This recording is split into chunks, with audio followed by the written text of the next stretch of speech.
I'm still willing. I'm still your session chair. So our next paper, we're going to pop up the stack from Trust Zone up into the, it's more of a middleware layer inside of Android. Kernel. And into the, well, not quite up there. So we're meeting the kernel. Yeah, not quite all the way. All right, so going to hand it off to Sven Bugel, who's going to talk about the work on Android. All right, thanks for the introduction. So I have to mention, although I am presenting this work, all the credit here goes to my PhD student, Abdellah Dawood, who actually did this work. I'm presenting here on his behalf because he unfortunately could not get a visa to attend this conference, so I'm the messenger here. And so let's see what Abdellah did in this work for capability-based permissions on Android. So I presume that everyone in the audience here is using a smartphone, and that means you're actually also using apps. And on Android, those apps are composed of different components, such as user interfaces, background services, or databases. And for these applications to actually be useful to the user, you also have to give them normally access to certain user data, such as device location, or features such as internet access. And on Android, those privileges or permissions are assigned to the user ID, which acts as an ambient authority. That means any code that is executing under this particular user ID will automatically inherit all the permissions or privileges assigned to the user ID.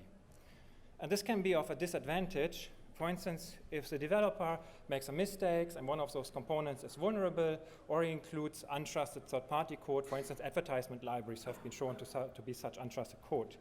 In these cases, if the component is being compromised or the untrusted code misbehaves, they automatically have access to all the resources that the ambient authority, so the user ID, provides. So to mitigate this unsatisfactory situation, what developers can do is they can adapt defensive programming techniques, right? For instance, they could compartmentalize their application, privilege separate all the compartments, and enforce a least privilege policy. There has been a great line of work on compartmentalizing applications in the literature. So I'm just mentioning two selected use cases here for motivation.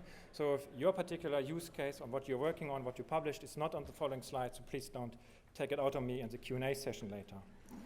So the first thing what can be done is, for instance, inlining a reference monitor, which then governs the access that a component has to the permission-protected APIs. By inlining the monitor, however, usually this monitoring code is exposed to attacks because there's only a weak security boundary between this monitor code and untrusted code. You could also put the component into a separate application, which has a distinct user ID and hence also a separate set of permissions. While giving stronger security guarantees, this also means if you adapt this as an application developer, you have to split your app into multiple apps that form one logical app. And as mentioned, there are many more works in this direction, for instance, information flow control systems, state tracking, app virtualization, etc. The question that we ask in this particular work is, so if we want to support developers in adapting this defensive programming, is there a way how Android permissions can be represented in a different way that enables more efficient app compartmentalization? And the core idea that we put forward in this paper is to basically do a kind of paradigm shift in the way how permissions on Android are implemented and shifting it towards object capabilities. The benefit of object capabilities, if you have such a system, is that now you can compartmentalize your app at the level of processes, so you can put components into single processes, and you can assign to these processes the permissions and only those permissions that they need. So you're getting rid of the ambient authority. Let me quickly define what I mean with object capabilities, because capabilities was a kind of, if you look in the literature a little bit, can be a little bit ambiguous. So what I mean is really a reference on a particular object on which a subject in the access control system is working on. And this object reference is bundled together with the access rights that any subject that has this reference inherits or has to work on this referenced object.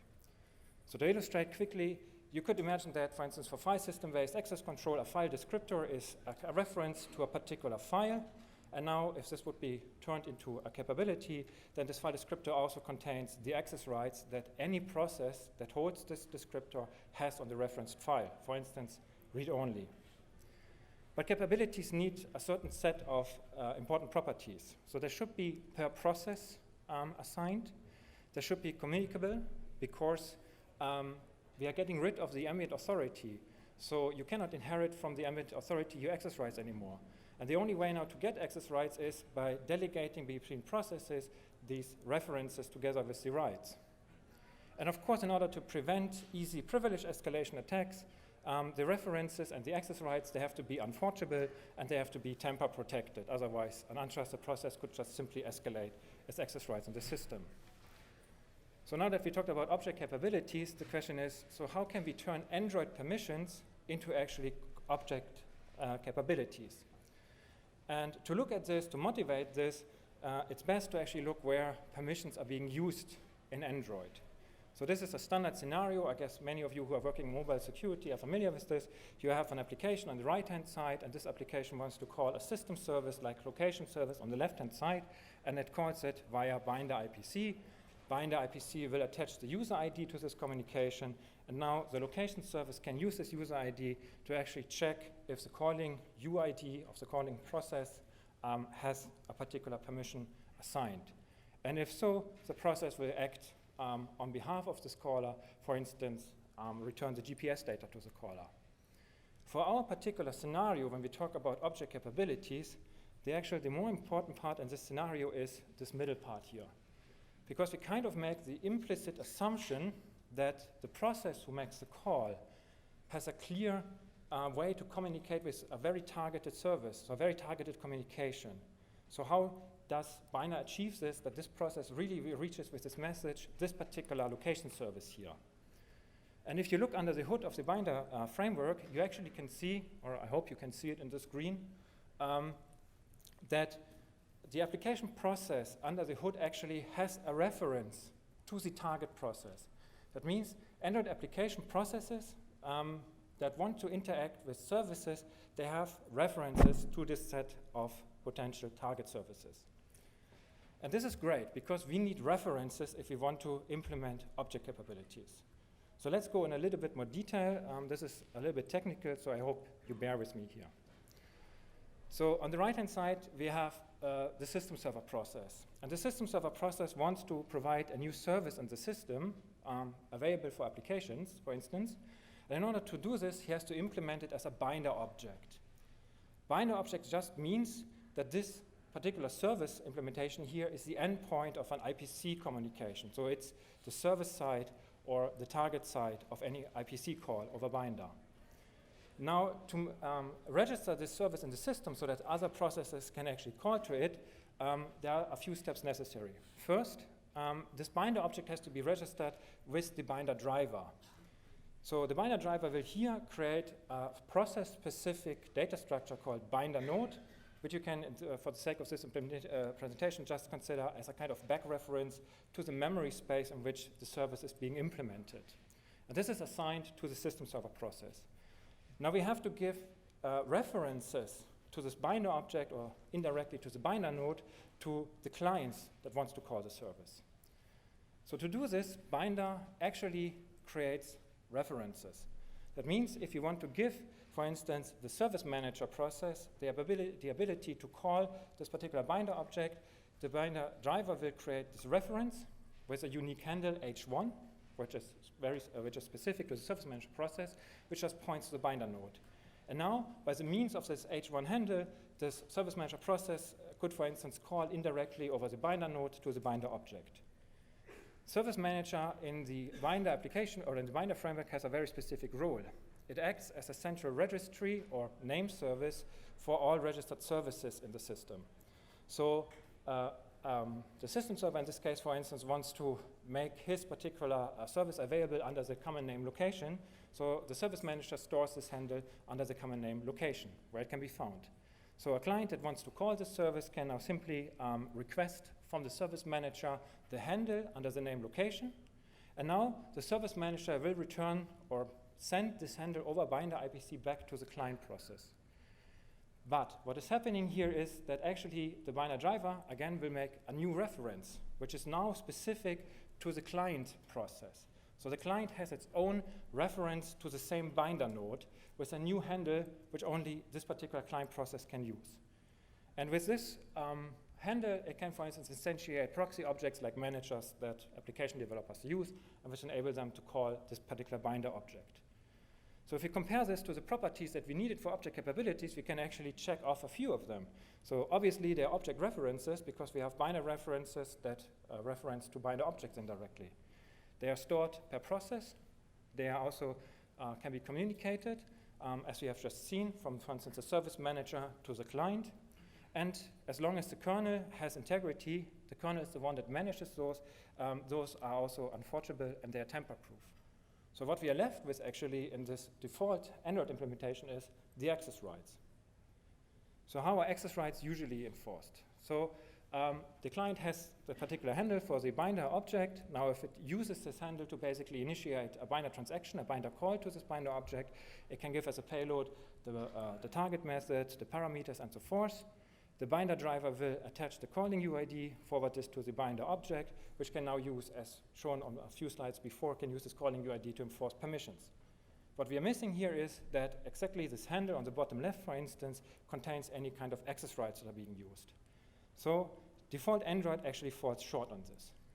And the first clear step is now, if you want to initiate this whole system as object capabilities, is to basically extend the binder handles. And this is the first step. So what we essentially did is we modified the binder driver in such a way that these handles, beside the handle and the reference to binder node, also carry the access rights that the process that holds this particular handle has towards the reference binder object. We also add additional information. We are not going into detail here, such as flags on how those handles can be redelegated between processes, because we just seen there can be communicated, or information for bookkeeping, such as, for instance, revocation of those access rights can be enabled. So how does the system now look like if we use this extended binder references? So the service manager actually now stores this kind of new binder capabilities, this extended references. And what we had to do now is, because the delegation happens from the service manager, as shown before, we actually integrated the service manager into the permission management. That means the service manager is aware of which process in the system for which particular handle should receive which access rights. And now if an application looks up, for instance, this handle H1, the service manager can communicate this particular set of access rights to the binder driver, and when creating the new handle, we can just store them in the access rights here. And now if the client wants to use this particular handle to, for instance, call a service, we have a slightly changed workflow. So again, we transmit the payload that the client actually wants to send. But at this point, instead of user ID, we actually attach the access rights here to this message and forward this to the binder object. And now the binder or the service can use this particular set of access rights here to enforce access control. This workflow looked quite similar to what we have seen before. For backwards compatibility, we kept it like this. The crucial difference to notice is, however, that the access rights in this system come from the process-specific handle here, and they have nothing to do anymore with the ambient authority like the user ID, but they are process-specific for this particular caller here. And with this, essentially, we added the access rights, and we checked everything off that we needed. So if you extend binder driver like this, you actually achieve that you have this kind of binder capabilities which can act as an object capability. How efficient is this kind of implementation in the end? So we evaluated our system on a developer board, a Hikey 96, with different Android versions and different kernel versions. And as can be expected, binder transactions incur now or suffer from a small overhead, because in addition to the normal payload, we also have to transfer all the access rights and additional flags to the target. But for instance, for permission checks, actually, we can actually gain some time. So this is in the factor 7 to factor 20 faster. For the simple reason that checking the access rights is a completely local operation, like comparing a bit string or just comparing a string now. While on stock Android, the permission check would actually require, for instance, a round-trip IPC to the package manager, as we've seen in the beginning, or even if the package manager service is local, it is a longer call stack, which incurs a larger overhead. We also implemented a very concrete use case. We took the contact app from the F-Droid open source app store, and by default, this contact app contains 37 components and more than 30 third-party libraries, and it requests 24 permissions. In the standard permission system of Android, every component and every third-party library would basically inherit all those 24 permissions. So actually can be seen as a violation of least privilege. So here for our evaluation, we actually went the full distance and we put every component of the 37 into its separate process and assigned binder capabilities to it, which are the least or the smallest set of privileges this particular process or this particular component actually requires. As a result, if a developer would do this of the contact app, 17 of his components would not need any permission at all, so they're completely deprivileged. 20 of them are reduced to the minimum amount, to the least privileges they need, and we also, as a side effect, we also restricted the inherited access that third-party libraries usually would have to the minimum amount that the host process actually needs. So to sum up, what we actually proposed is a paradigm shift in how to present permissions in the Android system towards object capabilities, which hopefully enable, or which should enable easier compartmentalization of applications. We implemented a full prototype. In this 15 minutes, I was limited to very few information, so I invite you to read the paper on many more details, what we actually did here in terms of management and securing this entire delegation and revocation operations. And we also evaluated our prototype from different angles. I just presented like the performance and one concrete use case here. And with this, I thank you for your attention, and I'm open for questions.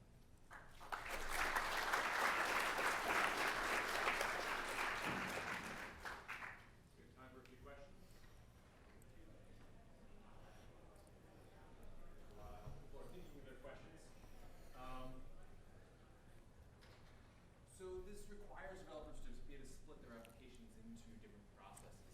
How do you think that will be realized? Many of these libraries don't work well to split within their own processes. If you look specifically at libraries, I think it also depends on the type of library. So one use case we also implemented was, for instance, interstitial advertisements by different advertisement libraries like AdMob that can actually be put into a separate activity. And from the user's perspective, this like interstitial advertisement that's coming from a different activity doesn't look much different. If you really talk about libraries that are deeply integrated with the application code, then also our solution suffers from that it's very hard to isolate them. So there are also other approaches to isolate libraries, and they currently also haven't found a real solution for deeply integrated libraries. One thing we're currently investigating is generally how developers can actually be supported in the task. For instance, when we compartmentalized the contact app, we actually noticed a lot of patterns that developers use, for instance, shared variables, which could prohibit an easy compartmentalization. So what we currently have in the doing is developer support, for instance, in form of IDE extensions that basically help developers to clearly define the trust boundaries within the application. And then, for instance, on top of something like DroidCap, to deploy this with least privileges compartments. Hi, Trent Jaeger at Penn State. Nice talk, Sven. So I was wondering on the service side, the one using the object capabilities, what kind of modifications you might have to make to the service code to get it to enforce the use of those capabilities, what you had to do. Yeah. Do you have to add hooks into the code or something like that to do enforcement? That's a great question. So right now, I had this once, I basically showed that we basically just forward the access rights to the service and let the service do still the enforcement. So this is not a pure capability system where, for instance, actually the kernel would have to do the enforcement, right? We kept this specifically to this flow because with this current interface, get calling permissions, we saw that essentially we can almost do a search and replace on the middleware on the service code by basically replacing get calling UID with get calling access rights. And so the integration into the services was in most cases just a simple search and replace of the API. So switching from the standard Binder API to our extended one. Okay. But shifting the system to a pure capability system and also, for instance, using capabilities in middleware services to deprivilege services and compartmentalize them is definitely something that would be of interest for further investigation here. Okay, thanks.